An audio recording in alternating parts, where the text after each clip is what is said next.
Chahi Asigi Yaoshang Kumhei Da Thabal Chongdaba YAONA TONGANBA Warep kaya THOUBAL APUNBA Loop MEITEI Community Joint Coordinating Committee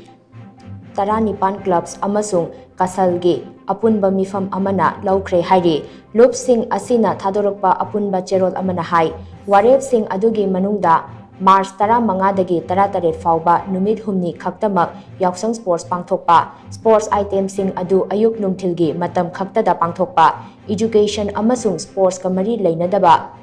Entertainment program sing yauhandaba Club sing aduna koliba mafam sing